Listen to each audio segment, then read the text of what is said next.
Good morning.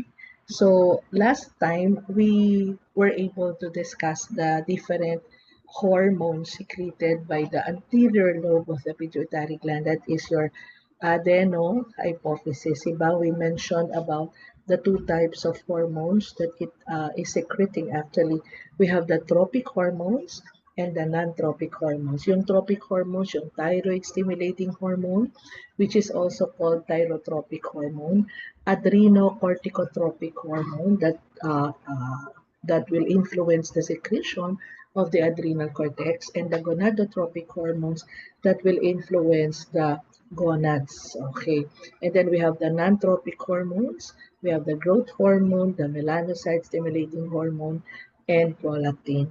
Okay, in continuation of our endocrine uh, lecture, okay, we will now discuss the disorders of the pituitary gland. So meron tayong hyperpituitarism and hypopituitarism. Dalawa lang naman ang problem natin sa endocrine problems, di ba? Either sobra o kaya kulang ng secretions. Okay. So I think yung ating discussion for hyper and hypopituitarism will not be concerning all hormones, no? I-concern lang natin dito is the problems on growth hormone. So we will have over-secretion or under-secretion of growth hormone. So what is growth hormone for? Obviously, this is for growth. So this growth hormone will go to the muscles and bones to stimulate growth. Diba? So yung i-discuss natin ito kasi ito naman yung most common problem ng hyper and hypopituitarism. Okay? Okay, sige, let us discuss the hyper and hypo pituitarism or increase or decrease in growth hormone. Okay, start tayo sa, ayan, pag sinabi natin pituitarism or pituitary dwarfism, there is decreased growth hormone from childhood. Okay, pag sinabi natin gigantism, there is increased growth hormone in children. Okay, and pag sinabi natin acromegaly, there is increased growth hormone in adults. Yung acromegaly, yan yung focus ng discussion dun sa module. So please read your modules, okay? Now, the most common cause of oversecretion of hormone, the most common cause of oversecretion of hormone is tumor. Actually, yan ang most common. Itong mga tumor na to, nakikitubo na lang sila sa katawan natin, di ba? Nakikirelease pa sila ng mga hormones natin. So, acromegaly is caused by tumor, usually in the pituitary gland. Okay? So, pag-usapan muna natin yung dwarfism. Okay, this is pituitary dwarfism. You are seeing the picture. These girls are of the same ages. But look at this girl, no? Siya ay isang dwarf o pituitary dwarf. Ito rin, the same din ang kanilang age, but what in the middle is a pituitary dwarf. So when you say pituitary dwarfism, there is decreased growth hormone starting in children. Okay? Pag dinefine natin ang dwarfism, these are people who will not go higher than 4 feet. So ito yung mga 4 feet, below 4 feet. So yung mga 4'10", 4'9", 4'7", di pa naman yung dwarf. Ito yung dwarfism, usually less than 4 feet. Okay? Can we identify them at birth? Okay. Actually, from birth until this childhood or the patient is already developing into, as a childhood, di ba meron tayong mga normal growth chart? Okay. So if we identify that this person is not actually in the normal growth curve or growth chart, we have to suspect that the patient is already having less. Okay? Kasi pituitary dwarfism, yung pasyente natin ay proportionately small. Lahat ng body parts na small, kaya mukha siyang bata. You know? If you remember si Mahal at saka si Nora, they are pituitary dwarfs. Diba? They look like kids. Mukha silang mga bata.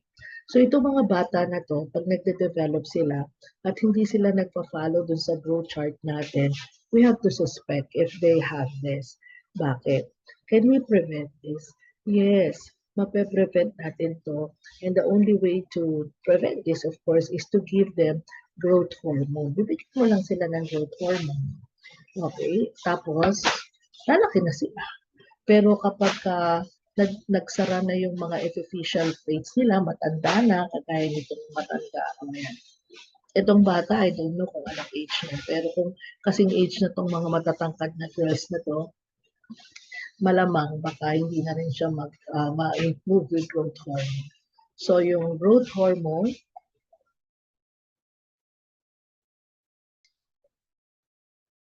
if this child is already 16, 17, hindi na. Dapat talaga mula bata.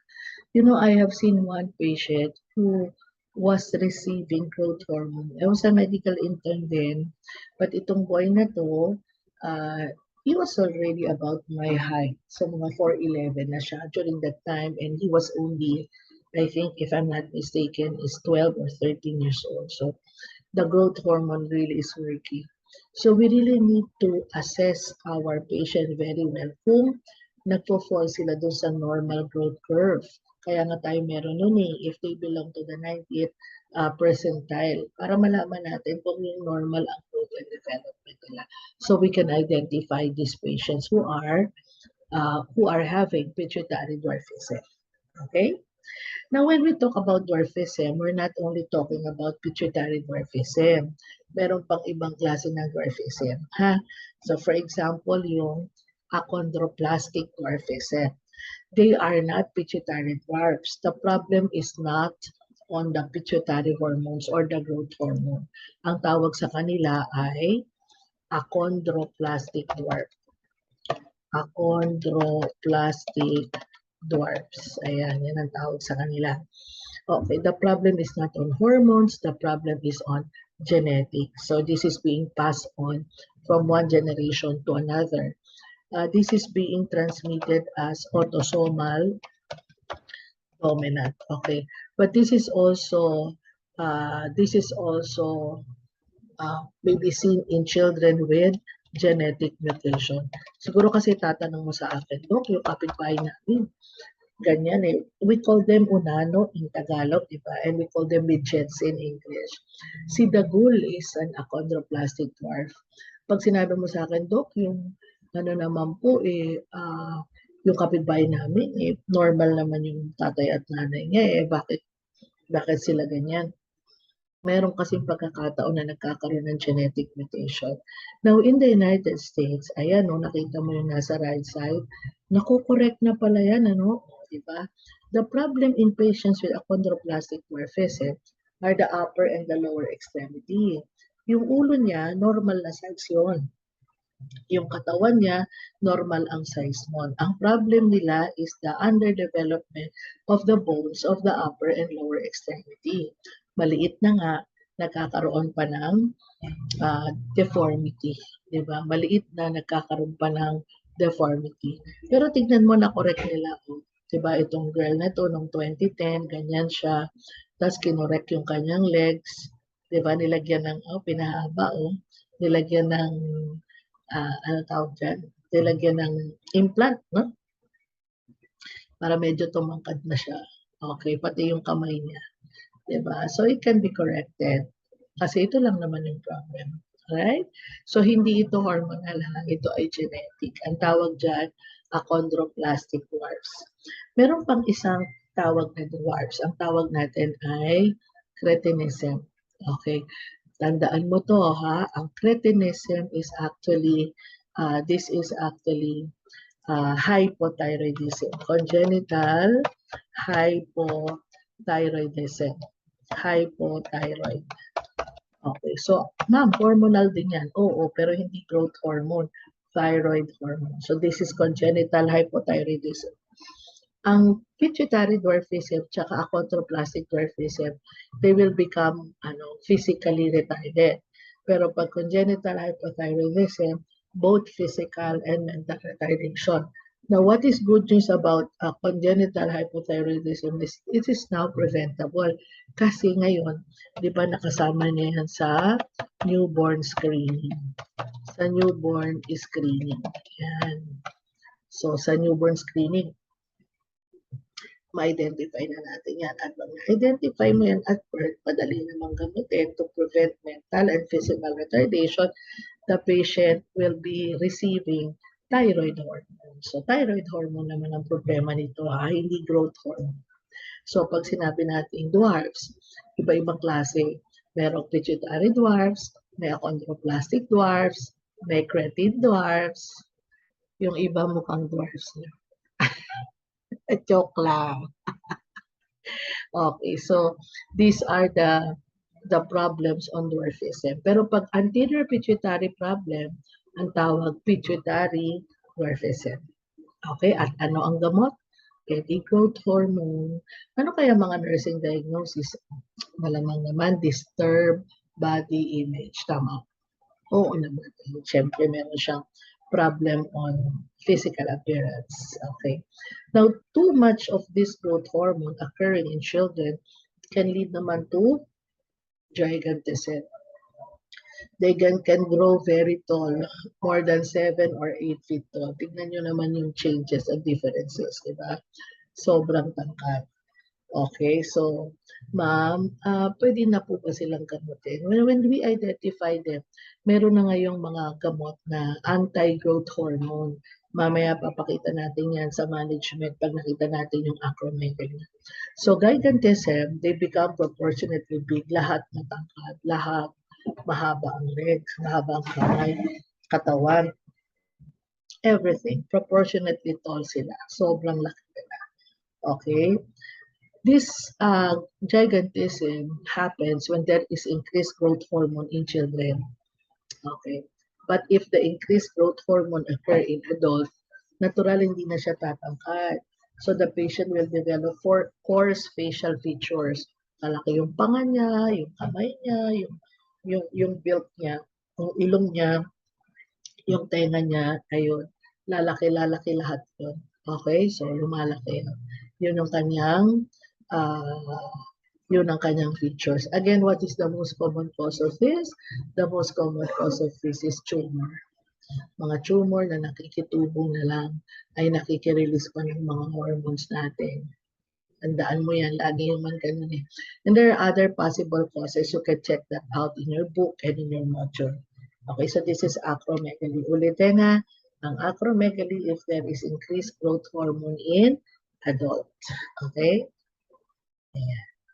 The treatment for increased growth hormone, if the cause of this is tumor, and then we have to remove the tumor, the surgical removal of the pituitary tumor or other tumor that may be causing acromegaly, maybe not.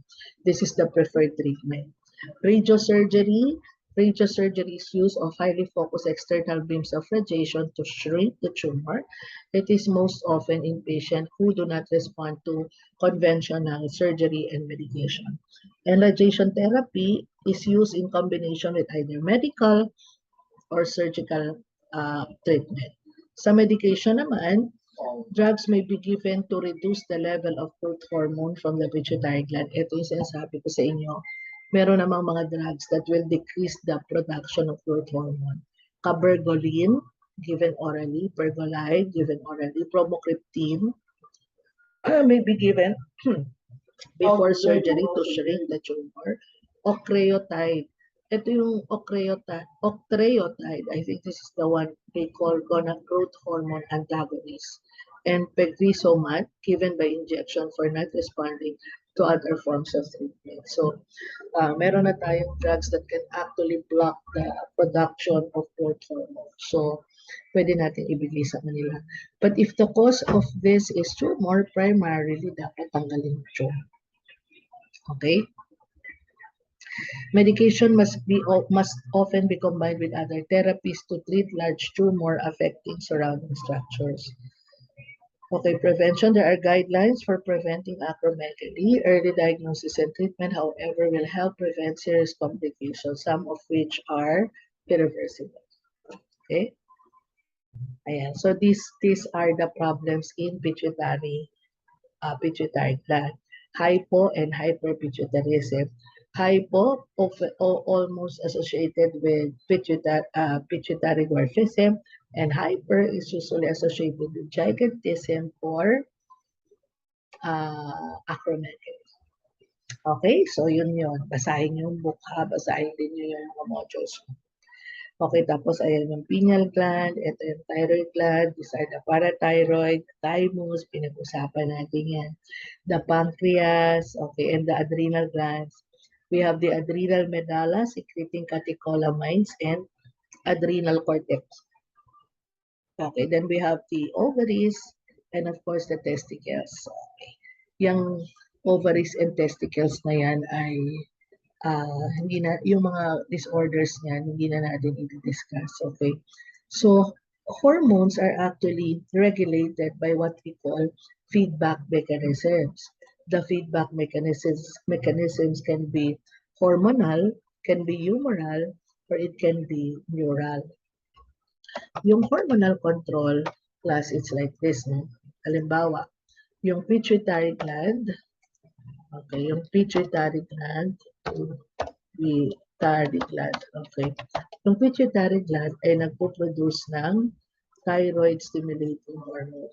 This is your thyroid stimulating hormone. The thyroid stimulating hormone stimulates the thyroid gland. Okay. Stimulates the thyroid gland, okay, to produce thyroid hormones. Okay. To produce thyroid hormones. Okay. Ano nga yung thyroid hormones natin? T3 and T4. These are the thyroid hormones. Okay. Hormonal control. Okay. What is happening? Ganito. Pag tumataas ang level ng T3 and T4, tumataas ang level nito, this will send signal. Okay. This will send signal to the pituitary gland to inhibit the gland to produce more of the TSH. So what will happen to the level of TSH? Bababa na. And this will stop the stimulation of the thyroid gland. What will happen to T3 and T4? It will go back to normal para balance. Ang tawag dyan, negative feedback mechanism. Negative feedback mechanism. Okay. Now, likewise, pag bumababa naman ang T3 and T4, this will send signal no naman to the pituitary gland to stimulate the pituitary gland. So that will result to production of your TSH, tataas ang TSH, ma-stimulate ulit ang thyroid gland para itong thyroid T3, T4 will go up back to normal. Again, anong tawag dyan? Positive feedback mechanism.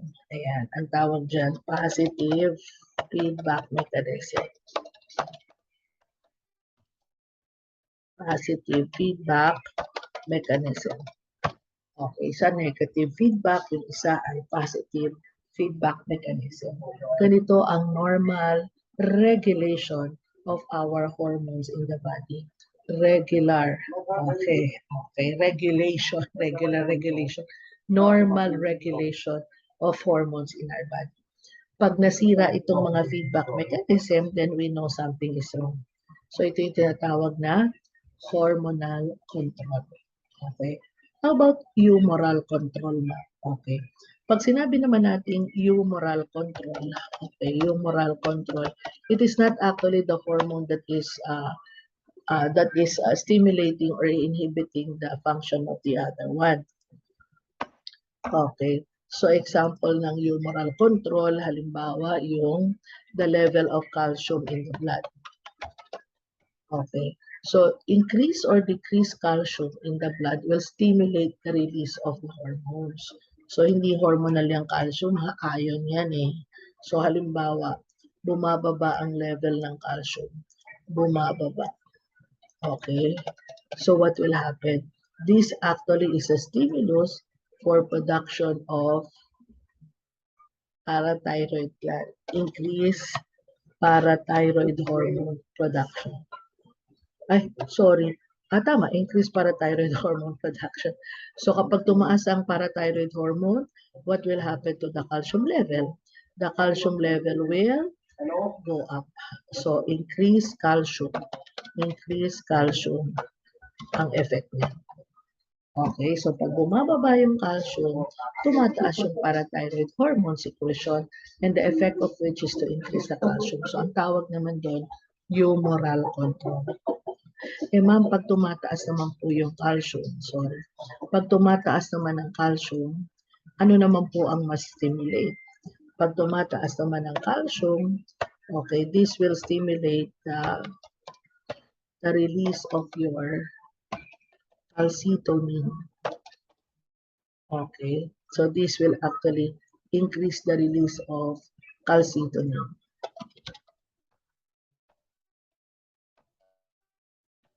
Okay, and the increase in calcitonin will decrease the level of calcium. No, no. You can't eat that. That's shredded. So ang tawag dito ay, okay, ang tawag dyan, humoral control. Okay, so we have hormonal control, we have humoral control. Okay? Tapos meron din tayong tinatawag na neural control. Okay, halimbawa, neural. Okay, halimbawa, yung sympathetic response, diba? Sympathetic response. Ito ang nag-stimulate, okay, sa adrenal medulla, okay, para mag-release ng catecholamines. Okay, so ito yung epinephrine and norepinephrine, which are also hormones and neurotransmitters. Okay. Ma'am, ano po bang chemical itong mga hormones na to? Okay, some hormones are steroids, some hormones are lipids, and some hormones are proteins. And these hormones go directly into the blood, and this is how we control them. So dapat at all time, these hormones are within normal. I hope you are learning. Please take down notes. Okay, so this is what we call the feedback mechanism. Okay? O kapag hindi ka pa tapos sa nabura ko, anong gagawin mo? Eh di, stop the record. And these are the common endocrine disorders. DM, hyper-hypo, Cushing's, Addison's. Today, I should be discussing diabetes mellitus, hyper and hypothyroidism, at saka yung yung SIAD, at saka SIAD and diabetes insipidus. Okay, I will start off my discussion dun sa problem on the posterior pituitary gland. Hindi ko na susundin yung nandun sa module, but I will be discussing them all. Since natapos tayo dun sa disorder ng posterior pituitary gland, ng anterior pituitary gland, sorry. So, isunod naman natin yung posterior pituitary gland. So, if you remember, the posterior lobe of the pituitary gland is called the neurohypophysis. Okay. The neurohypophysis that does not secrete any hormones. Itong hormones na to, galing ito sa hypothalamus. Nire-release ng hypothalamus is stored in the posterior pituitary gland. Di ba dalawa yun? We have oxytocin for uterine contraction and milk injection, di ba? And then we have antidiuretic hormone. Antidiuretic hormone is also called vasopressin. So, umpisahan natin itong discussion natin. So mali pala, hindi pala. Kanina pa pala umpisa. Susundan natin. Okay. Susundan natin ng problems on ADH. So, dalawa lang naman yung problem natin. Sobra o kaya kulang. Okay. Pagka sobra, ang tawag syndrome of inappropriate ADH hypersecretion or SIAD. Kapag kulang naman, ang tawag ay diabetes insipidus. Okay? So para alam natin yung problem ng patient, alamin natin kung ano yung mga functions. Number 1, we have water reabsorption. Number 2, we have vasoconstriction. And number 3, release in response to hypovolemia and hypotension. Actually, antidiuretic hormone is released by the posterior lobe of the pituitary gland every time there is decreasing blood volume or decreasing blood pressure. So pag bumababa ang blood volume natin, bumababa ang BP natin, antidiuretic hormone is released. So it's just like a compensatory mechanism. Oo. Para ano? Para mag-cause ng water retention, para tumaas ang blood volume, at para mag-cause ng vasoconstriction, para tumaas ang blood pressure.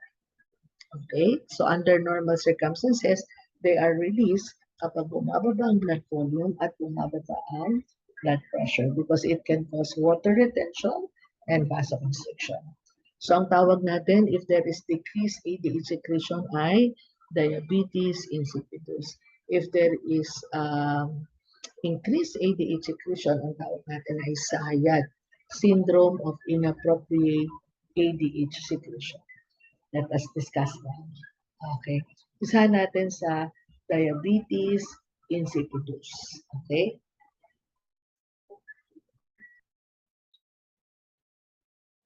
Okay, so these are the different causes of diabetes insipidus. We divided the causes into two. We have the central diabetes insipidus and nephrogenic. Central, some book will call it cranial diabetes insipidus. Ibig sabihin na saan ang problem? Nasa central nervous system.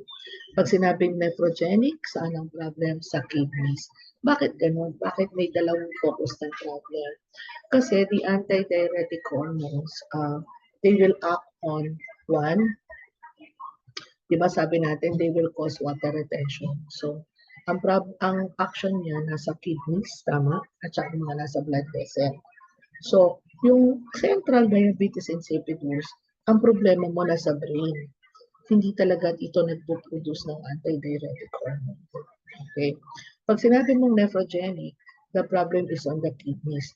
Meron siyang antidiuretic hormone, pero kumbaga hindi sensitive yung kidneys doon. So parang ang may problema talaga, hindi yung brain sa secretion, ang may problema talaga ay yung kidneys.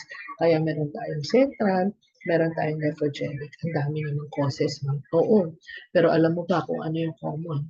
Ito, idiopathic can be a common cause. Traumatic or post-surgical, ito tatandaan nito ha, sa mga patient na may traumatic brain injury, okay, one possible complication is diabetes insipidus. Tandaan mo yan, okay, or infection. So these are also other causes. Pag sinabi naman natin nephrogenic, this is less common, mas common yung central. So ito naman yung usually hereditary or this is associated with other problems or with other conditions like intake of drug. Yung demeclocycline, ayan, ito ay nakaka-decrease ng antidiuretic hormone. Actually, treatment nga yan kapag sobra yung antidiuretic hormone mo kasi nakakapagpababa yan. So kapag sumobra ka niyan, that can result naman to diabetes insipidus and the action of which is in the kidney. So meron tayong central, meron tayong nephrogenic. So how are we going to diagnose our patients? Okay, diagnostic test. So this will be the test. Okay, ang tawag natin ay water deprivation test. Okay, ang tawag ay water deprivation test. Okay, paano ba yung gagawin natin? Ganito, yung patient natin, hindi natin paiinumin ng water for 8 hours. You don't drink water for 8 hours. Okay, so tapos, i-monitor natin yung urine output. Plus, madali lang naman to, di ba? Kung gano'n kadami yung ininom mo, gano'n din karami yung iiihi mo, di ba? So, pag hindi ka naman inom ng tubig, edi wala ka rin iiihi, di ba? So, yung water deprivation test, no? So, ang problem natin ganito, hindi siya paiinumin ng tubig. Okay? Tapos, i-monitor natin yung output niya. Okay? Now, kapag hindi siya uminom ng tubig for 8 hours, tapos, anong nangyari? Marami pa rin siyang inihi. Ang dami mong inihi, hindi ka na uminom. Ano ka pang inihi, di ba? So, what will happen? Ibig sabihin nun, dalawa. Either yung brain niya, hindi nagpo-produce ng antidiuretic hormone, o kaya naman, yung kidneys niya are not sensitive to antidiuretic hormone. O kasi, Hindi mo siya pinainom ng tubig, okay, pero umihi siya ng umihi. Bakit? Ano ba nangyayari kapag kulang ng anti-diuretic hormone? Okay, let us see the pathophysiology. Let us see the pathophysiology. How can we get into these signs and symptoms? So, sige, tignan natin. Diba? There is lack of anti-diuretic hormone. Ito yung tinatawag nating cranial. The problem is on the CNS. O kaya naman, there is decreased action of ADH sa kidneys. Ito yung tinatawag nating nephrogenic. So, pareho bang ito ay nagkakaroon ng decreased anti-diuretic hormone? Oo naman. Okay, so what will happen? Pag decrease ang anti-diuretic hormone, okay, one, there is no water retention. Okay, walang water retention. Okay, there is decreased reabsorption of water. So what will happen if you decrease reabsorption of water? Edi iihi siya ng iihi, di ba? There is increased water loss. So the patient will have ihi siya ng ihi. Polyuria. Polyuria. Okay, ihi ng ihi. Okay. Dahil ihi siya ng ihi, what will happen? The patient will have dehydration. Madi-dehydrate siya. Pag na-dehydrate siya, this will stimulate the thirst center. So you stimulate the thirst center. So pag na-stimulate mo yung thirst center, the patient will have polydipsia. Inom naman siya ng inom, polydipsia. Inom naman siya ng inom. Diba? So, ihi siya ng ihi, tapos inom siya ng inom. Okay. Tapos, dahil hindi mo na-reabsorb yung water back to the blood, okay, diba? Anong itsura ng ihi mo? Kasi, syempre, ihi ka ng ihi, diba? Walang water reabsorption. So, no water reabsorption. So, what will happen? There is increased water in the urine. In the urine. O, dahil mataas ang water sa urine, ibig bang sabihin nun, diluted yung urine. Yes, maraming tubig eh. Diba? The urine is diluted. Sulat natin, diluted urine. So what will happen to the specific gravity of urine? Siyempre, madaming tubig. So there is low specific gravity of urine. Low specific gravity ng urine. Ma'am, ano po ba kasi yung specific gravity? Okay. Pag sinabi natin specific gravity, sulat ko rito ha, pag sinabi natin specific gravity, this is the weight, okay, specific gravity of urine, lagay natin, specific gravity of urine, okay, this is actually referable to the weight of urine compared to water. Ano bang specific gravity ng water? The specific gravity of water is 1.000. Yan ang specific gravity ng water. O ngayon, ano naman po ang normal specific gravity ng urine? The normal specific gravity of urine is normal the normal urine specific gravity is 1.010 to 1.030. Kaya kapag diluted yung urine, maraming tubig. So, para na siyang tubig. So, bumababa siya. Okay, siguro 1.003. Yan. So, mas maraming urine. Dahil wala ka namang reabsorption ng water, so there is decreased water in the blood. Diba? Concentrated naman yung blood. Diba? There is decreased water in the blood.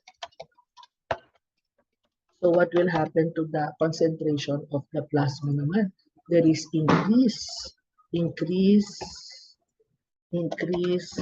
serum or plasma concentration or osmolality. Osmolality. Ayan. So, ayun. So, these are the clinical manifestations. May polyuria, may polyuria, may polydipsia, increased serum osmolality, low specific gravity, diluted urine. So these are the clinical manifestations. Ako, hindi lang to. Eh, di ba, dehydrated. So what are the signs and symptoms of dehydration? Oh, sige na. Di ba, poor skin turgor. Yan. So pagka ginanon mo yung skin, matagal bumalik sa dati. Pag ginanon mo, di ba, poor skin turgor. Di ba? Ano pa? Ano pang signs and symptoms ng dehydration? Ayan, dry skin and mucous membrane. Di ba? Ano pang signs and symptoms? Weight loss, di ba? O ano pang signs and symptoms ng dehydration? Hypotension. Ay, naku, pwede bang mag-shock ang patient natin?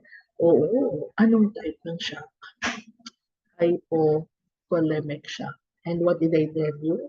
What is our diagnostic test? Ito o water deprivation test. Paano mo malalaman kung may diabetes insipidus na yan?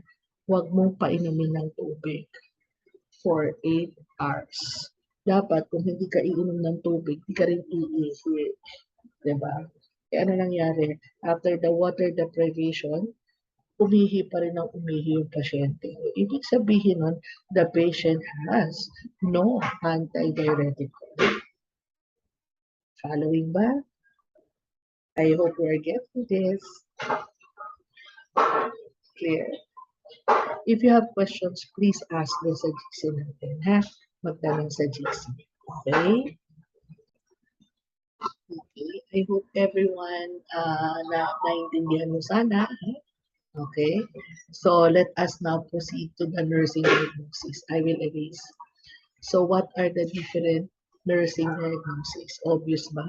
There is fluid volume deficit. Very good. And there is risk for hypovolemic shock. Okay, and how do we diagnose? Water deprivation test. Sandali lang, dudugtungan ko yung water deprivation test. Lagay ko dito, diagnostic test. Number 1, water deprivation test. Dudugtungan natin. Okay. Anong sabi ko? No fluid for 8 hours. Walang oras mo siyang hindi pa iinumin. Okay. Pag nag-increase pa rin ang urine output, hindi na nga siya umiinom ng tubig, dami-dami mo pa rin urine output, then that is diabetes insipidus. Okay. Now, how do we know if it is cranial or nephrogenic? Okay, ang gagawin natin, lagay ko ha, is it cranial or nephrogenic? Okay, ang gagawin natin, administer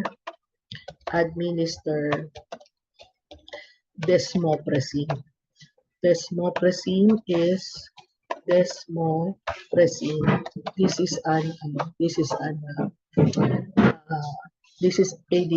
Okay, this is meant for ADH. Okay? So kung nagbigay ka ng ADH, nag-decrease ang urine output, bumaba na yung urine output, so ang problema mo ay cranial. Ibig sabihin, hindi pala talaga nagre-release yung central nervous system. No, kaya nung nagbigay ka ng antidiuretic hormone, pumunta na siya. Pero, pag increase pa rin ang urine output, ito naman, nagbigay na ako ng antidiuretic hormone, tapos increase pa rin siya. Okay, ang problem mo ay nephrogenic. Okay, so this is our water deprivation test. Okay? Ano pang diagnostic test natin? CVP, the central venous pressure. The central venous pressure. Natural, dehydrate to. So ito ay mag-decrease. Okay? O yung serum osmolality increased. Very good. Tapos yung urine specific gravity,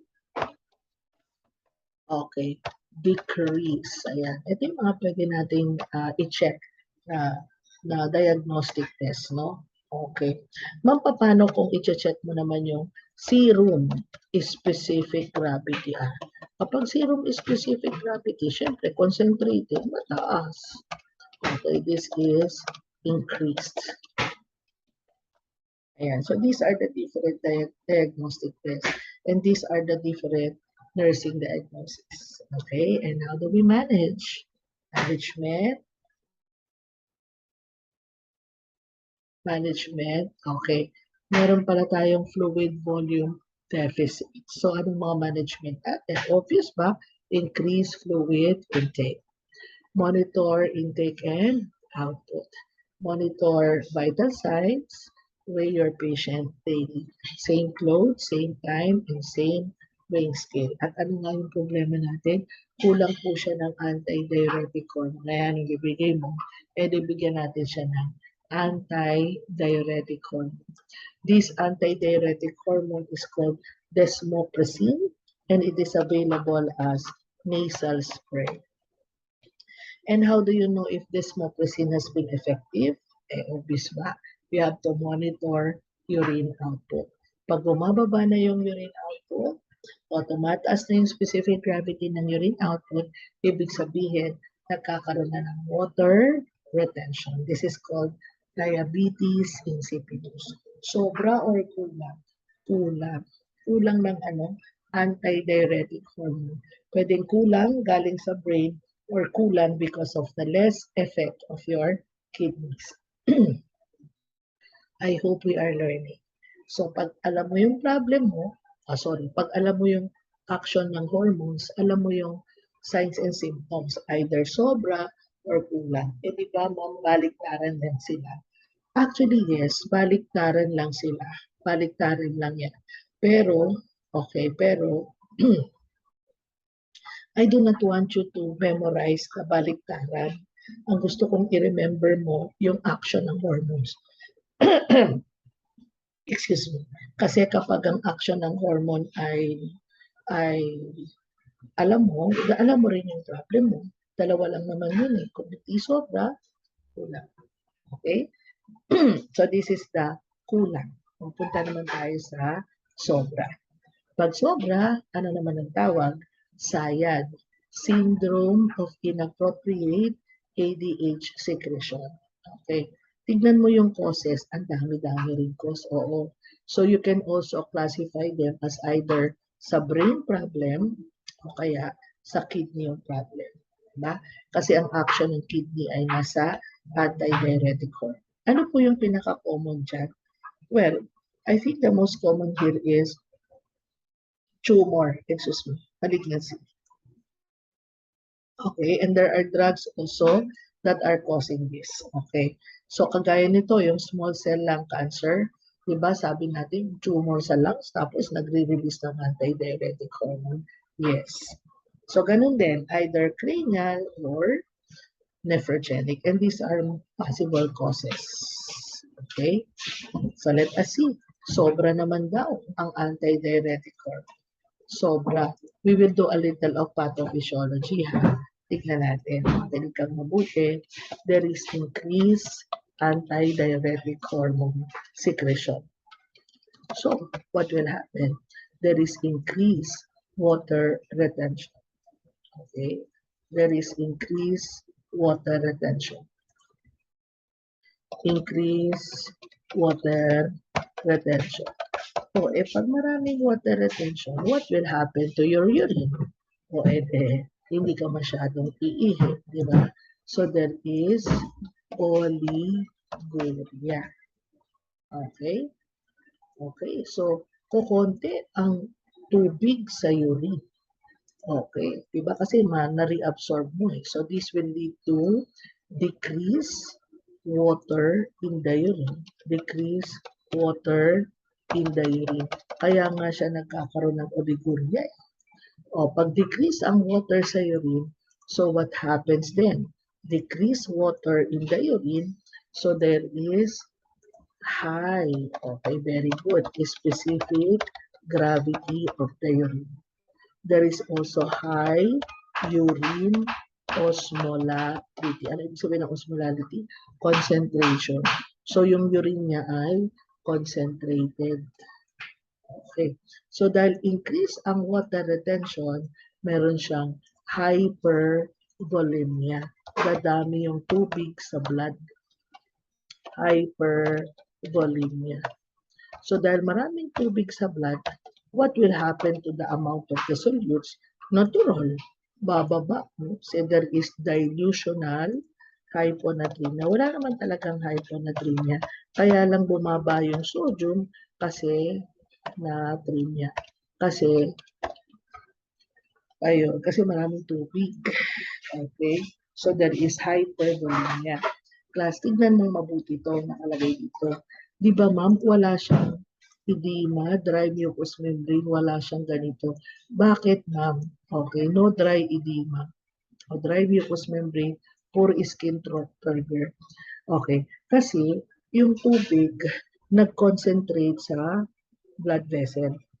Okay? Nandun lang siya. Hindi siya lumalabas. No, hindi eh. So nagkaroon siya ng intravascular volume increase.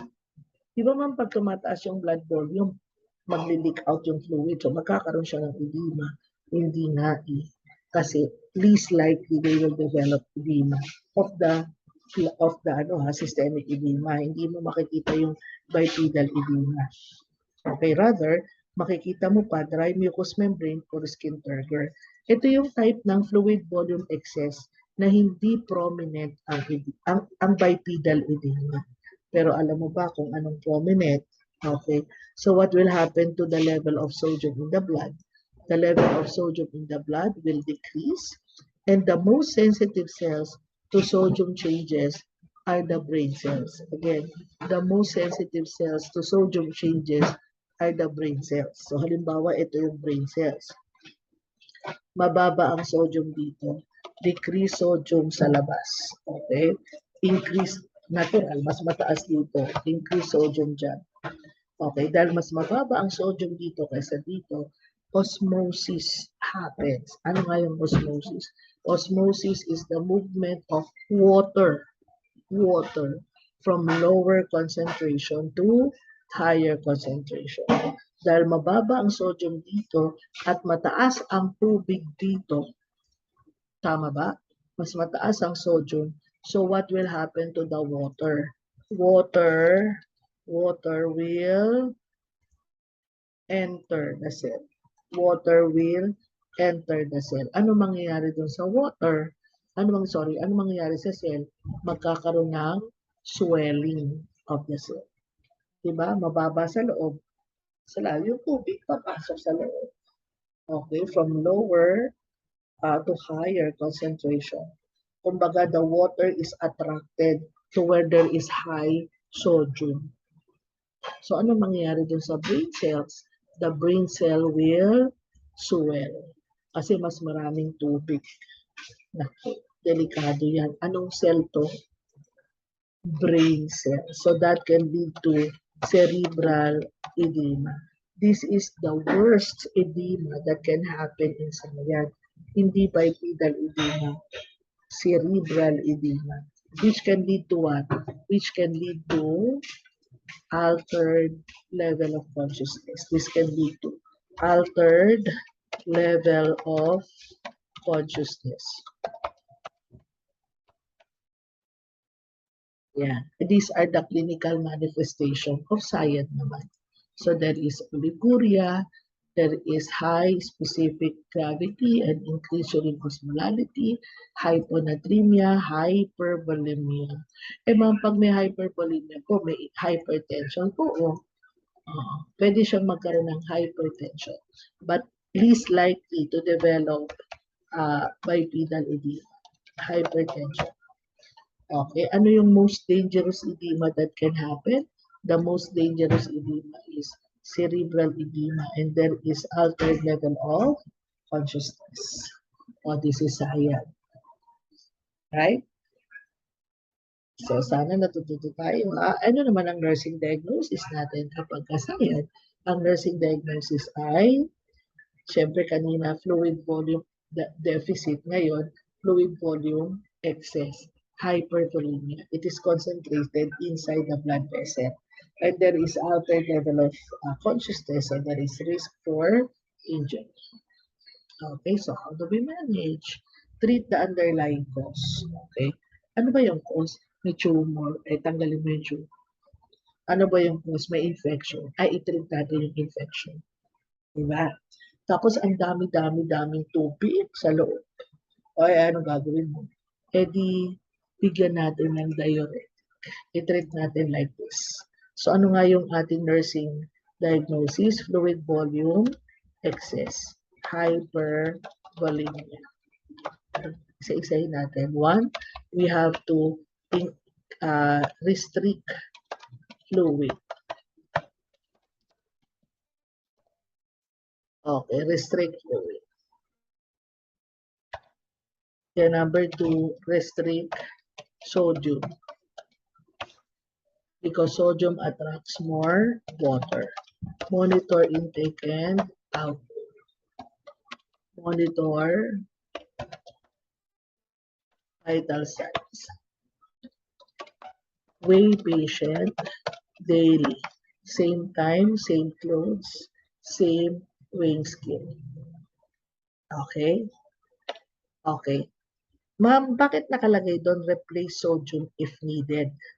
Lagay ko ha, ilalagay ko ulit. Sabi mo kanina, restrict sodium. Ngayon, replace sodium if needed. Okay, makinig ka sa akin. Sodium if needed. Okay, bakit? Kasi nagbigay tayo ng diuretics. O, anong diuretics yung binigay? Loop diuretic. Okay. Anong example ng loop diuretic? Furosemide. That's the example of your loop diuretic, furosemide. Okay? So, pag uminom siya ng furosemide, iihi siya ng iihi. Hindi lang water ang mawawala sa kanya. Pati sodium mawawala. Pati potassium mawawala. So, pag bumababa naman yung level ng electrolytes, i-replace naman natin. That's why I said, replace sodium if needed. Okay? O, tapos ano bang kulang mo? Kulang tayo ng sobra tayo ng vasopressin. Okay, so anong gamot mo? Yung drug therapy. So what are these drugs? Ayan o, demeclocycline. This is vasopressin inhibitor. It inhibits the vasopressin in the kidneys. Wala ka ng effect ng vasopressin. O, diba? Okay. And the other one is also a vasopressin receptor antagonist. They block the receptor for vasopressin. We have tolvaptan and conivaptan. Pareho silang vasopressin receptor antagonist. So this is your SIAD. Please read your modules, read your books. Anong problema natin? Sobra. Sobra ng ano? Sobra ng anti-diuretic hormone. Okay? That was our problems of anti-diuretic hormone. Okay? Before I discuss diabetes mellitus, let me finish our discussion muna sa thyroid hormone problem. So, pag-usapan natin yung hyper and hypothyroidism. Okay? Kasi mahaba yung DM. So, huhulihin ko yun, ha? Okay, hulihin natin yun. Marami kasi yun. After this, I will cut this recorded video. So there will be another video to be posted para sa VM, para hindi masyadong mahaba. Okay?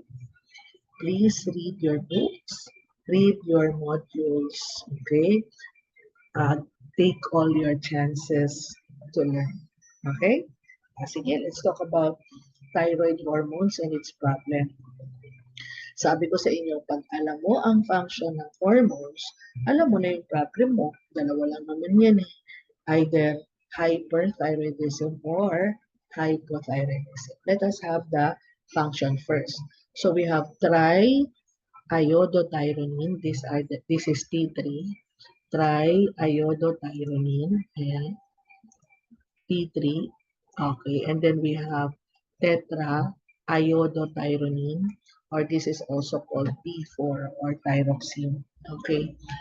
Okay. Ano nga yung function ng hormones na to? These hormones actually will control the rate. Control the rate at which glucose is used by the cell as a source of energy. Control the rate. Therefore, pinabibilis niya o pinababagal niya ang paggamit natin ng glucose as a source of energy. So kung ikaw ay nakahiga lang, mabagal. Kung ikaw ay tumatakbo, kung ikaw ay nag-exercise, mabilis. So control the rate at which glucose is used as a source of energy. Bakit ko i-highlight yung salitang ayodo? Okay. I highlighted the salitang ayodo because I want you to know that iodine is a very important part of this thyroid hormone. Part of thyroid hormone. So kung wala kang iodine, you will not be able to produce this thyroid hormone. Yes. Saan natin ini-store ang iodine natin? The iodine is stored in the thyroid gland. Thyroid gland. So if the patient is living in an area where there is less iodine in food, the thyroid gland will compensate by enlarging itself. So it can actually store many iodine. So anong tawag doon pag lumalaki yung thyroid gland? Ang tawag doon ay goiter. And the most common cause of goiter is iodine deficiency. The most common cause of goiter is iodine deficiency. So pag kulang ka ng iodine, lumalaki yung thyroid gland. And enlarged thyroid is called goiter. And the most common cause of which is iodine deficiency. So knowing this, alam mo na, dalawa lang naman ang problem natin eh. Kung hindi sobra ay kulang. Okay, kung hindi sobra, kulang. Okay, so we have either hyperthyroidism or hypothyroidism. Pag sinabi natin hyperthyroidism, this is oversecretion. This is oversecretion. So pag sinabi natin hypothyroidism, ano naman to? This is undersecretion. This is undersecretion. Okay, oversecretion or undersecretion. Okay, tapos mapa-hyperthyroidism yan o hypothyroidism yan, we have the following diagnostic test. So, pagsasabay na natin sila. Okay? So, we have the following diagnostic test. Number 1, we have the T3 and the T4 level. So, pag mataas, hyper. Pag mababa, hypo. Okay? Ma'am, why do we need to check the TSH level? Kasi we want to identify where the problem of the patient is. This is really very important. Makinig ka mabuti, ha? Diba yung pituitary gland natin, ano nga yung pinoproduce niya? It is producing your thyroid stimulating hormone. So, nagpo-produce ito ng thyroid stimulating hormone. Okay? Thyroid stimulating hormone. And the thyroid stimulating hormone will go to your thyroid gland. Ayan, pupunta yan sa thyroid gland. Pupunta yan sa thyroid gland. Okay. Pagpunta sa thyroid gland, okay, the thyroid gland will produce your T3, and T4. Okay? Tapos iba sabi natin kanina, pag tumataas yung T3 and T4, what will happen? This will send signal to the pituitary gland. Remember? So, anong tawag doon? It will, okay, decrease the stimulation. Ang tawag dyan is negative feedback. So, what will happen to the TSH? The TSH will go down, bababa ang TSH. Okay. Para, dapat babalik na yung T3 and T4 sa normal. Tama? Okay. Ang taas pa rin ng T3, T4. Ano? Ang taas pa rin ng T3, T4. Hindi siya bumababa. Okay, o listen ha. Pag mataas ang T3, T4, hyperthyroidism. Pero nung makita mo yung TSH, mababa. So, ibig sabihin, the pituitary gland is intact. Normal ang negative feedback mechanism. So, mataas pa rin. Asan ang problem? Ang problem ay nasa thyroid gland. Ang problem nasa thyroid gland. Okay? Okay, o makinig ka sa akin ha. Pero kung mataas ang T3, T4, tapos nakita mo, yung thyroid stimulating hormone mataas din. So, ibig sabihin, walang feedback mechanism. Sira ito. So, kung walang feedback mechanism, nasaan ang problem natin? Hindi sa pituitary gland. Ang problem natin ay hindi sa thyroid gland. Ang problem ay sa pituitary gland. Uulitin ko, sumabay ka ha. Sumabay ka ha. Pag mataas ang T3, T4, mataas ang T3, T4, pero mababa ang TSH, nasa ng problem? Sa thyroid gland. Pag mataas ang T3, T4, mataas ang TSH, nasa ng problem? Sa pituitary gland. Ulitin natin. Pag mataas ang T3, T4, mataas ang TSH, nasa ng problem? Sa pituitary gland. Mataas ang T3, T4, pero mababa ang TSH, nasa ng problem? Sa thyroid gland. So that level of TSH can identify where the problem of the patient is. I hope that's clear. Likewise, ganun din naman yung mababa. So pag mababa ang T3, T4, dapat nagsesend ng signal to the pituitary gland. Tama ba? Positive feedback mechanism. So what will happen to the level of the TSH? Dapat yung TSH ay tataas para ma-stimulate ito para tumaas to. Diba? Hindi tumataas. Ang baba niya. Ang baba. So anong problema niya? Hypothyroidism. Pag mababa ang T3, T4, mataas ang TSH, normal ang positive feedback mo. Nasa ng problem mo? Sa thyroid. Pero pag pareho silang pag pareho silang mababa ito, mababa rito, nasa ng problem? Sa pituitary gland. So the level of the TSH will identify where the problem of the patient is. I hope you are following. Pag may tanong sa GC natin, itanong para malaman din lahat mga classmates. Okay? Okay. Another diagnostic test is thyroid scan. Ano po bang nakikita sa thyroid scan? The thyroid scan will see the size of the thyroid, the location of the thyroid, the presence of tumor in the thyroid. Okay. Pero ang maganda dito, the thyroid scan will actually check on the functioning of the thyroid. Functioning of thyroid gland. Okay? So, ibig sabihin, ma'am, the thyroid scan can tell us if there is hyperfunction or hypofunction. Yes. Pag hyperfunction, ito yung tinatawag nilang, they are seeing what we call the hotspots. Hotspots. Okay. Kapag na hypofunction, okay, they are seeing the cold spots.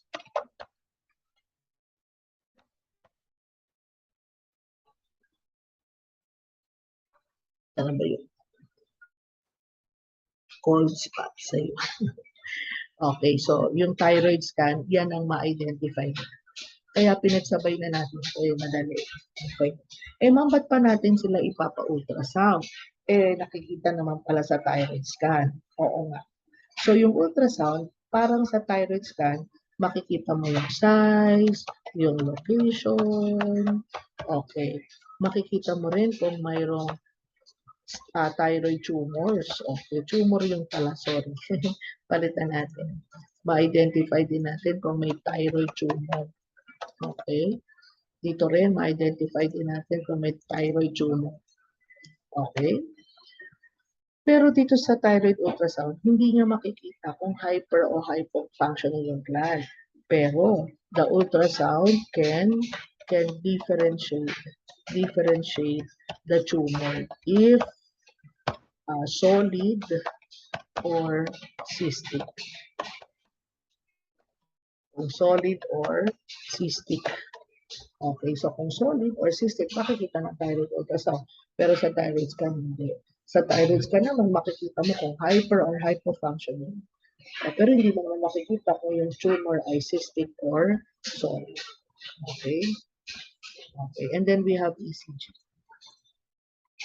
Ay, di ba, pag mabilis ang paggamit natin ng glucose sa hyperthyroidism, mabilis din yung heart rate natin. Pag mabagal, mabagal din yung heart rate natin. So the ECG can either show sinus tachycardia for hyperthyroidism, tapos yung sinus bradycardia, sinus bradycardia for hypothyroidism, Okay, so these are the diagnostic tests that we do for both hyper and hypothyroidism. Okay?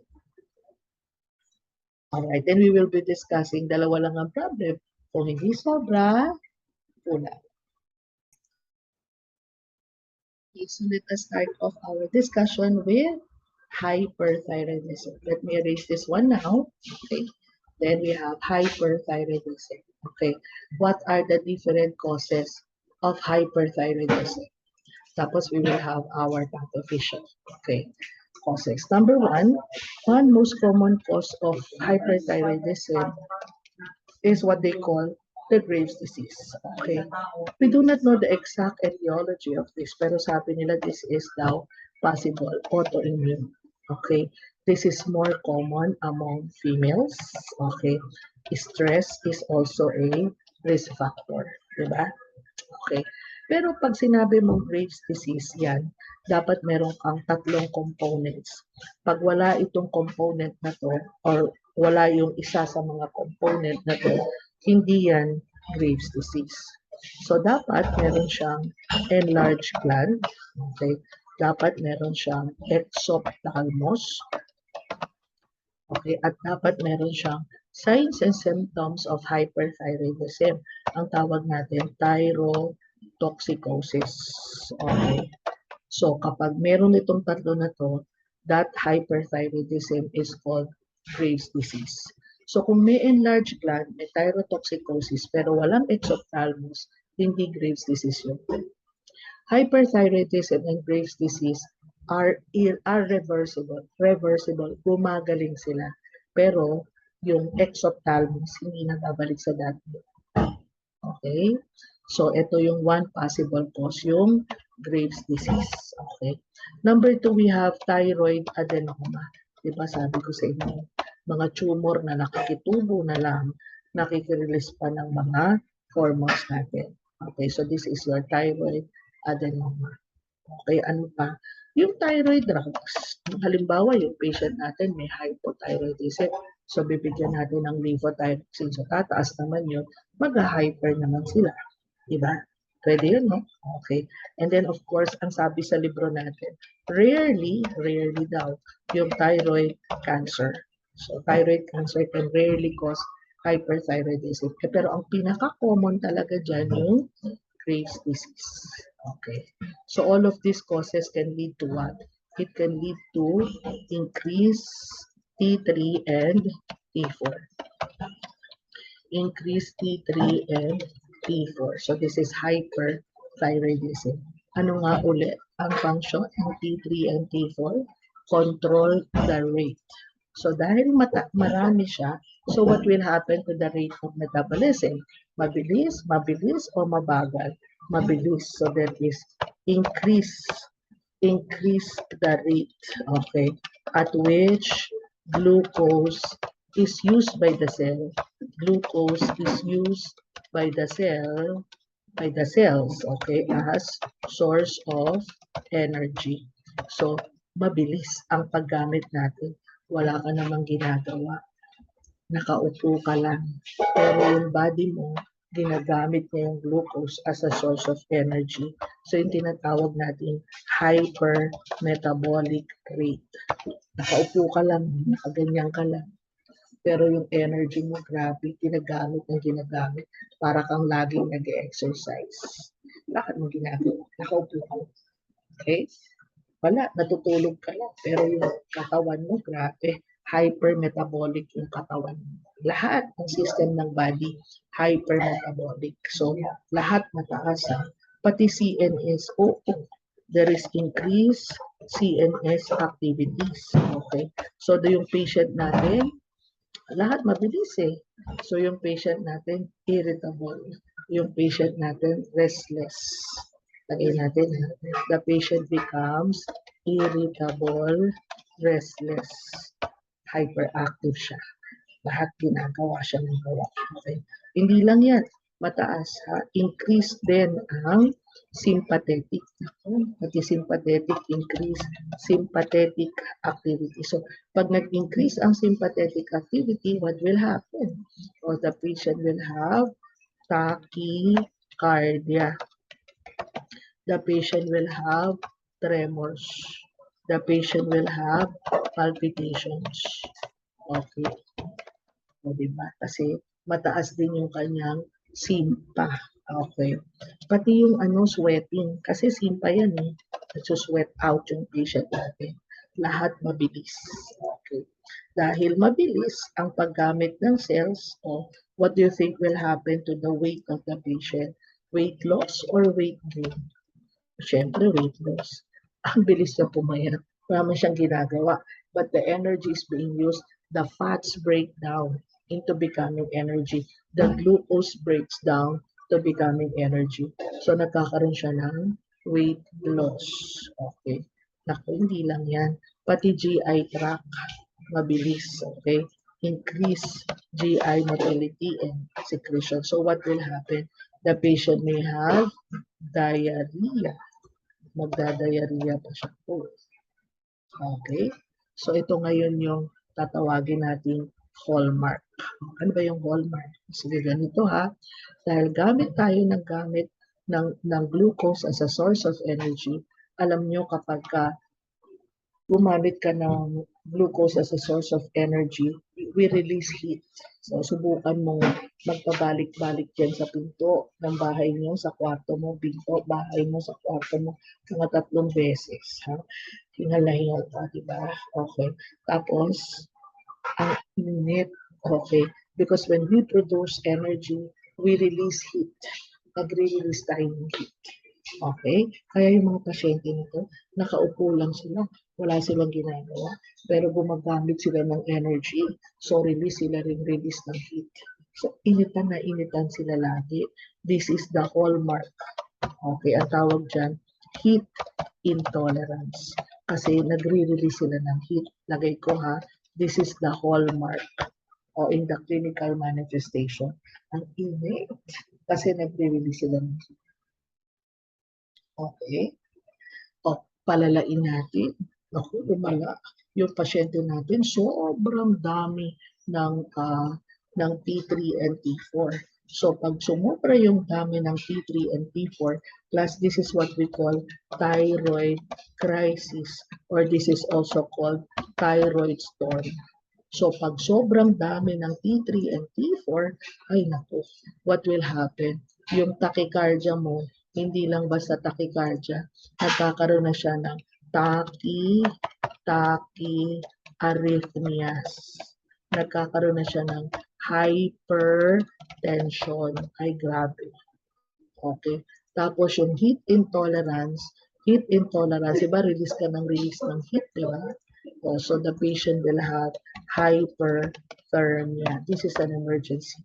The patient has to be placed in the ICU for close cardiac monitoring. Bakit? Pwede bang mag-shock si patient? Oo. Anong type ng shock? Cardiogenic shock. Nakakamatay ba ang thyroid crisis or thyroid storm? Yes. And there are other signs and symptoms that you will see in patients with hyperthyroidism related to hypermetabolic rate or hypermetabolic status. Okay, so this is our hyperthyroidism. Learning ka. Okay, I hope we are learning here, ha? So what are the clinical manifestations? Sa isahin natin, what is the hallmark? Heat intolerance.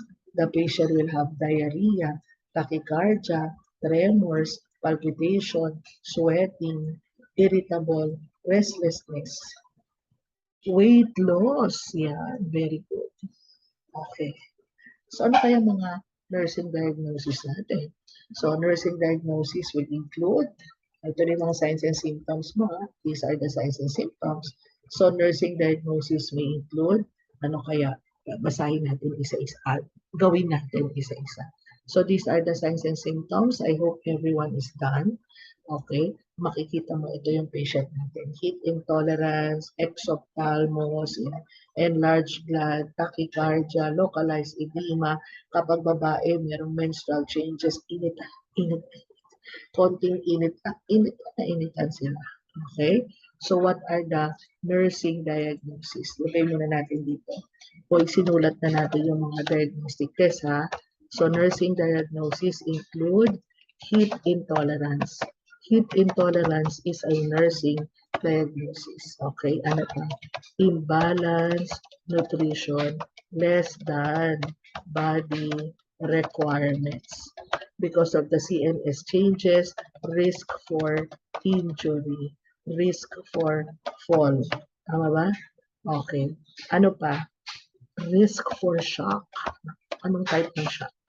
Cardiogenic shock. Okay. So these are some of the nursing diagnoses, and maybe you can think of other nursing diagnoses based on our signs and symptoms. Okay? So anong management natin? Isa-isahin natin. Management. Naku. Okay, sabi dun sa management natin, what is the hallmark problem? Heat intolerance. So anong gagawin natin? Provide cool and quiet environment.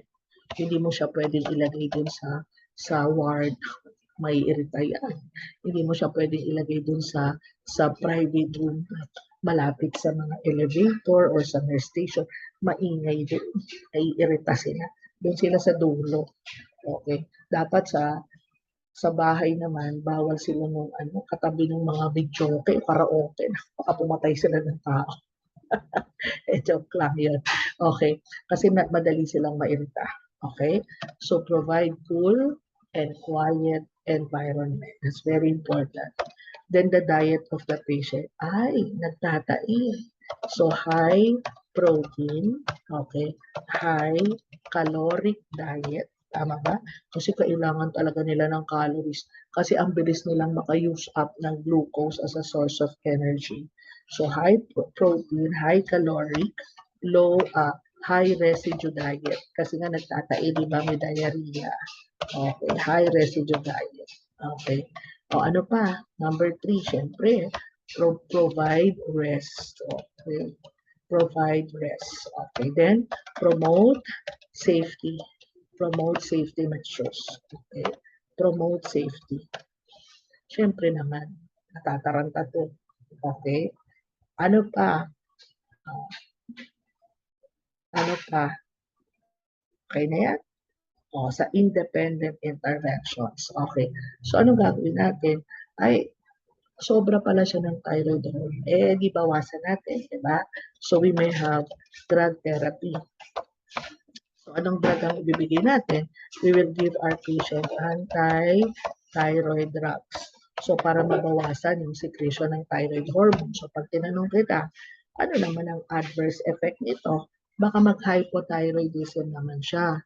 Kaya, yung mga pasyente na may hyperthyroid, pag sumobra ng gamot, mag-hypo. Diba? Yung mga hypo naman, pag sumobra, mag-hyper. So, dapat lagi silang balance. Hindi dapat bababa, hindi dapat tataas. So, what are the anti-thyroid drug? One is PTU. This is propylthiouracil.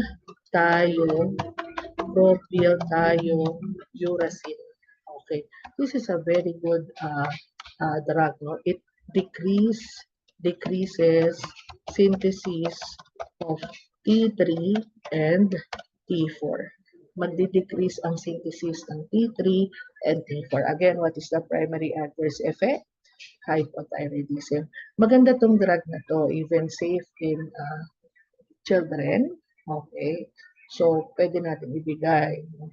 Ang isa lang na adverse effect that we need to work to watch out for is possibility of developing the possibility of developing a granulocytosis. So it is affecting ma'am the WBC, yes. So if it is developing a granulocytosis, what will happen? Uh, the patient may be susceptible to infection and may be susceptible to infection. So this is your PTU. Okay? Ano pa? Then we have methimazole and carbimazole. Methimazole and carbimazole. So what is the action of these drugs? These drugs naman will decrease synthesis of T3 from T3 from T4. Ay, nag-change ba yung T3 from T4? Oo. The T3 may also be synthesized from the T4 and the T3 is the most active hormone. So these two drugs, they have the same classification. They will decrease the synthesis of T3 from T4. Okay, that's your drug therapy. Now, another drug that can be given is what they call the Lugol's solution. Okay, kailan ginagamit ito? The Lugol solution is used prior to surgery. Okay, prior to surgery. Okay, this will decrease uh, hyper uh, hypervascularity of the gland, decrease hypervascularity of the gland and decreasing thyroid hormones as well. So ito yung action ng Lugol solution na ginagamit natin prior to surgery. Okay, so these are the different drug therapy. Okay, tapos ano pa? Siyempre we have surgery. Okay, surgery. Especially so if the cause of this is tumor. So we will do subtotal thyroidectomy. Ibig sabihin ng subtotal, hindi lahat. Total thyroidectomy is done only to patients with thyroid cancer. Thyroid cancer na. Pero pag hyperthyroidism, they just do subtotal para may maiwan pa rin. At saka isa pa, para hindi matanggal yung parathyroid gland. Diba sa likod ng thyroid gland, merong parathyroid gland. Diba? So para hindi matanggal yun. We will talk about complications of this later. Lagay muna natin yung number 7. We have radioactive iodine. So the patient will be taken oral radioactive iodine, the purpose of which is to destroy thyroid tissues. Tandaan mo to ha, a small amount of iodine will help us produce our thyroid hormones and large amount or radioactive iodine will destroy thyroid tissues. Uy, nag-onco na tayo sa MS1, di ba? Internal radioactive treatment. So, iti-take na yan. Will the patient become radioactive? Well, actually, oo naman, sa mga bata at sa mga buntis, bawal silang expose. So after giving radioactive treatment, the patient will be advised to stay at home about a week and do not expose yourself to children and pregnant women. Okay, so these are the different management for hyperthyroidism. Okay, now let's talk about the complications of surgery. Complications of surgery. Lagay natin dito. Ma'am, pag magpapa-surgery yung si patient, so these are the different complications. So number 1 is hemorrhage. Diba, tinuro naman sa atin yan sa OR. The most common complication of surgery is bleeding. Siyempre, naghiwa ka eh. Tapos kapag dito hinira, pag ano yung hiwa nila, pag ano yung hiwa nila, kailangan i-check na siya sa bleeding. Baka mamaya tumutulo dito yung dugo sa likod. So you always have to check the back of the neck. Kasi hindi mo nakikita rin blood dito, nandito na pala lahat. So that is one possible complication. So another common complication of surgery is infection. Siyempre, there is entry of microorganism there and it may cause infection. So hemorrhage, infection, and hypothyroidism. Siyempre naman, tinanggal mo yung thyroid gland. Hindi, baka matanggal na lahat, wala ka ng thyroid production. O kaya, baka matanggal pati yung parathyroid hormone. So the patient may also have hypoparathyroidism. Kaya nga dapat subtotal lang para may matirang parathyroid hormone. And there may be damage to recurrent laryngeal nerve. Okay. This nerve actually passes the thyroid gland. Alam ng mga surgeon yan. So, dapat iiwasan nila yung nerve na yun. Kasi pag na-damage yung nerve na yun, wala nang function ng larynx. The patient may manifest hoarseness. Wala siya po. Wala siya ng boses. Oo. Ma'am, how do we assess if the patient has damage to recurrent laryngeal nerve? Makinig tayo ha. Pagkatapos ng surgery, and the patient is hoarse, yung voice is hoarse, so manamalat siya, baka naman hindi damage agad. Baka that is because of the swelling. So the doctor has to give anti-inflammatory drug like steroids to decrease the swelling. Pero pagka tapos na yung anti-inflammatory, ganun pa rin yung boses niya, then the doctor have to think, uy, baka na-damage yung recurrent laryngeal nerve. So how do you assess? You ask the patient to speak. Okay, speak. How are you today? I'm fine. Ako. Tapos na yung anti-inflammatory niya, then they have to check on the damage to the recurrent laryngeal nerve. Meron akong isang friend na-damage yung recurrent nerve. As in talagang wala siyang voice. No? Yung isa lang naman, kasi yung isang vocal cord niya gumagalaw, yung isa yung the doctor did repair of that. Ang tawag sa repair is thyroplasty. And then, okay naman na yung kanyang voice. Wala nang bayad yung repair kasi kasalanan niya yun.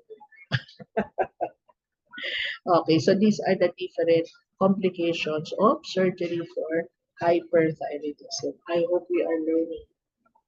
Again, I said, do not memorize the signs and symptoms.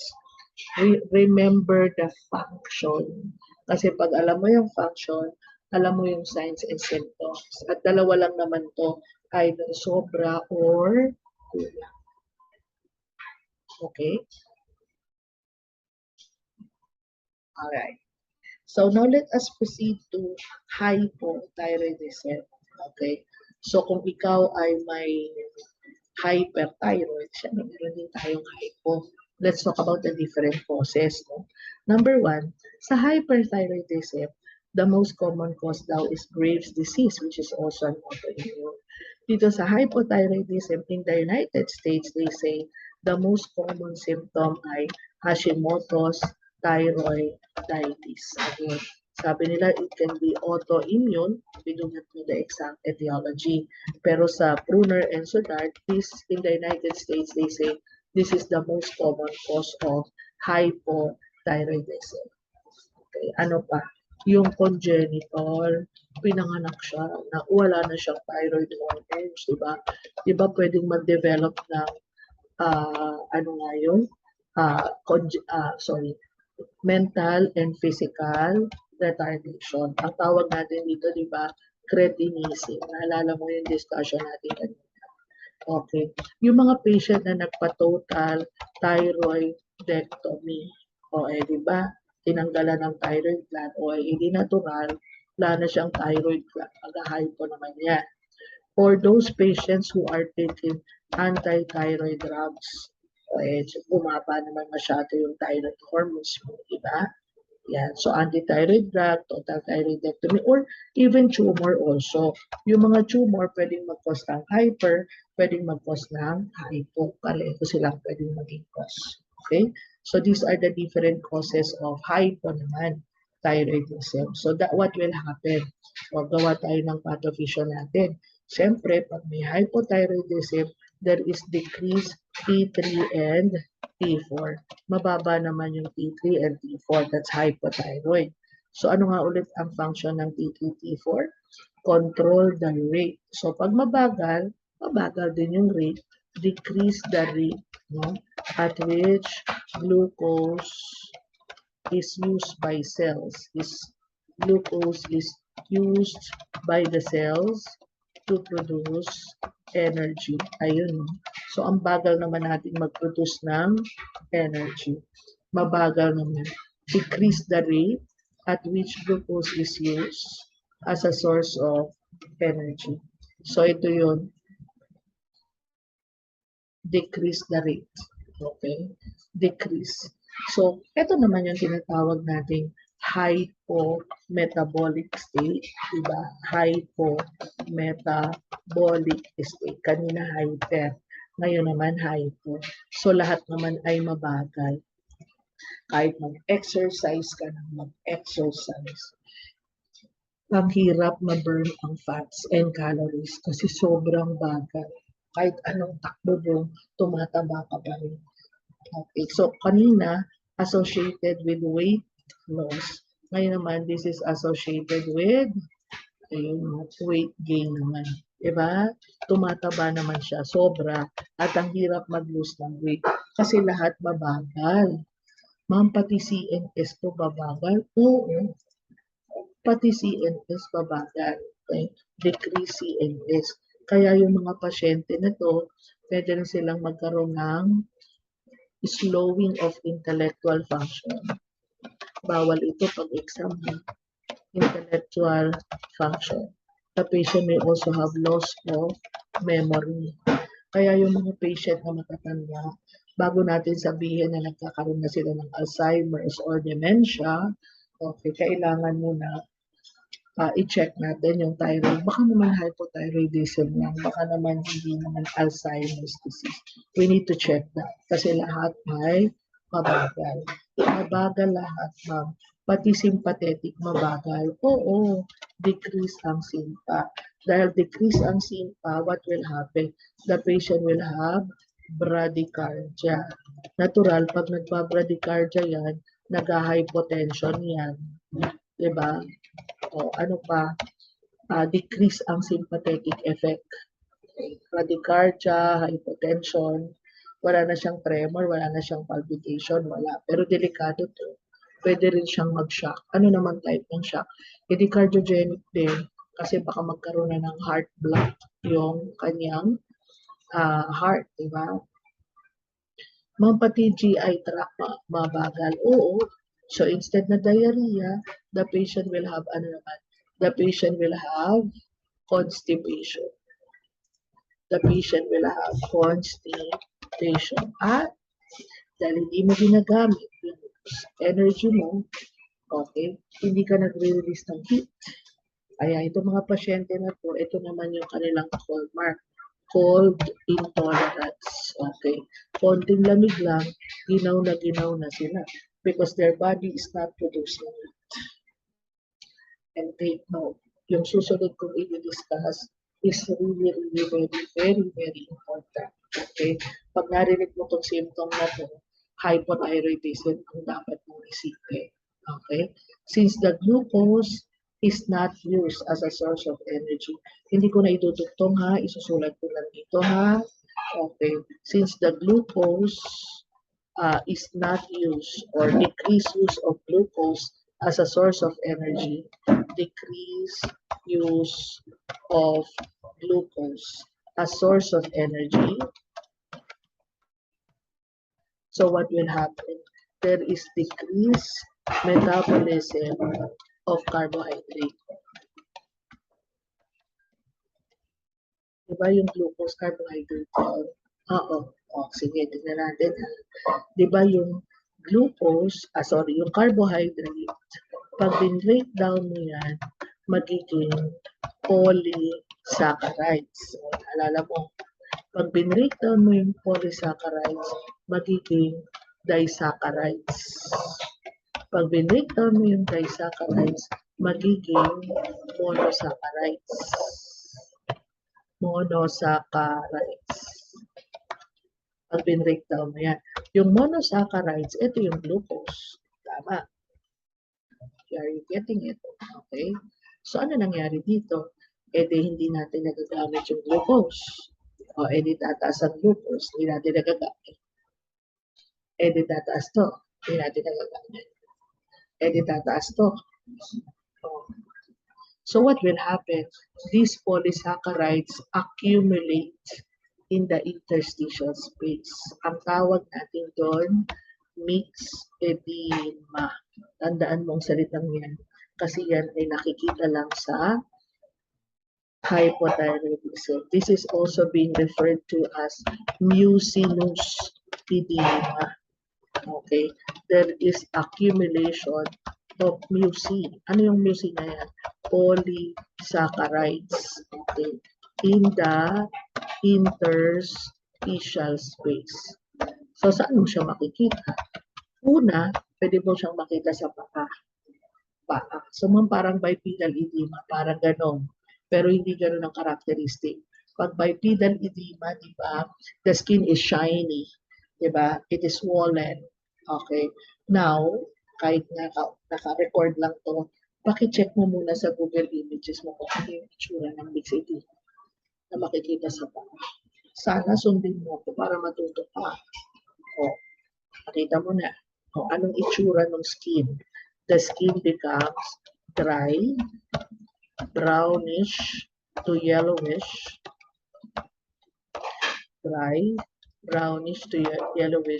coarse, and scaly. This is characteristic of your mixed edema. Characteristic of mixed edema. Skin is dry, brownish to yellowish, coarse, and scaly. Okay, that is your mixed edema. This is characteristic. Makikita mo yan sa tao. Ito ang problema. Itong mixed edema na to, pwedeng mag-accumulate and surround the heart. So what will happen? The heart becomes flabby. Mabagal na nga yung heart rate. Magiging flabby pa. So pwede bang mag-shock? Oo. Anong shock? Cardiogenic. Ang masama dyan sa edema, pwede rin niyang mag-accumulate sa brain. Lalong magkakaroon ng slowing of intellectual function. Correct.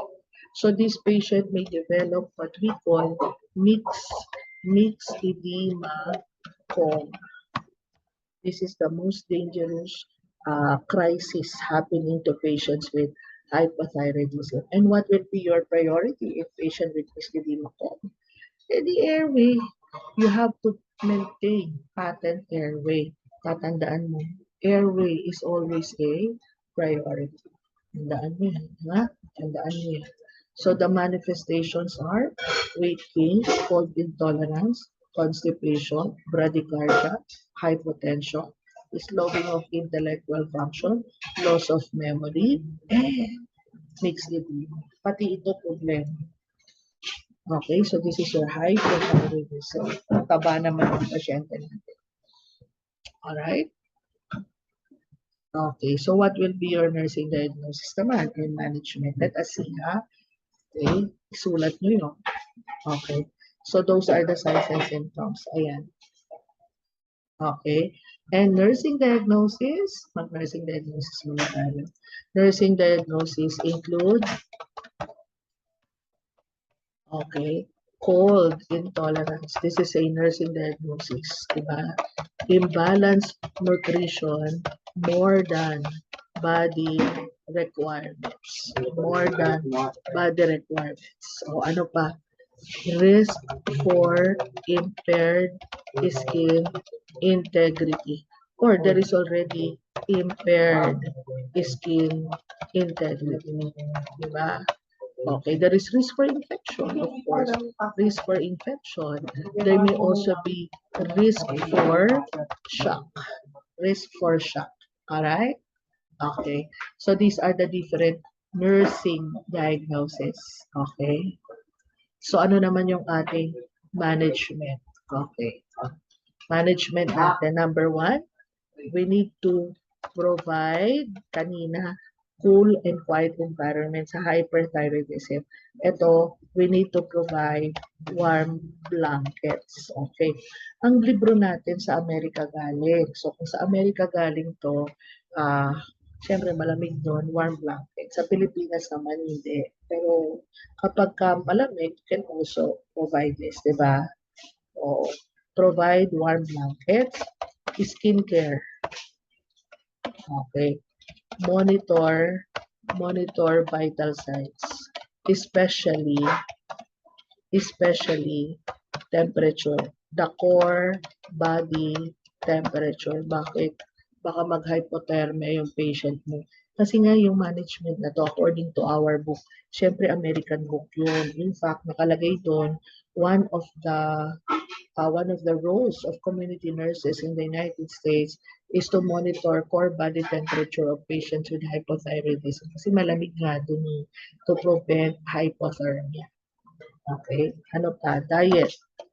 Siyempre, dahil ito ay may constipation, high fiber diet, low fat, low cholesterol, low sugar diet. Eh, syempre, kasi mataba naman sila. Diba? Sa constipation, we need to increase fluid intake. Okay? Provide rest periods.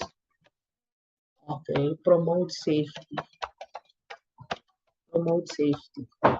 Lalo na kung mixed edema coma.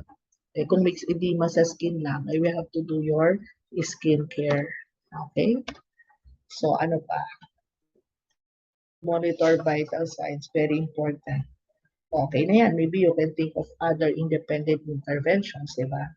Okay, tapos mag-drug therapy tayo. Oh, anong drug natin? Eh, mababa pala yung thyroid hormone. Siya, bibigyan mo. Hindi bibigyan natin ng thyroid hormone replacement. Meron tayong levothyroxine. Meron din tayong available na levothyronine. Ano naman ang primary adverse effect nito? Eh di, hyperthyroidism. Kailan mo yan pwede ibigay? What is the purpose of giving this? We need to replace thyroid hormone, which will be using our glucose as a source of energy. So when is the best time to administer the drug? Morning. Morning siya lagi binibigay, ha? Morning. Okay? And watch out naman for signs and symptoms of hyperthyroidism. Okay? So, ito na siguro yun. Kung tumor ang cause niyan, and then we have to remove the tumor din. Diba? Pero mas common yung tumor sa hyper. Pero pwede rin sa hyper. So, these are the nursing management for patients with hypothyroidism. Ngayon, pag may crisis, may mixed edema coma, priority mo syempre airway. Tulog ang patient. Baka hindi siya makahinga. Airway opening tayo. Priority kasi yun. Okay? I hope you learned something today. This is the first part of our endocrine, and this includes your anterior pituitary gland disorders. You have your hyper and hyposecretion. Ano pa? You have your diabetes insipidus and SIAD. Then we have hyper and hypothyroid. Okay. And then yung susunod na part will be endocrine. So I will be putting that in another video. Okay? Take all your chances to learn. Good luck sa exam class. God bless everyone.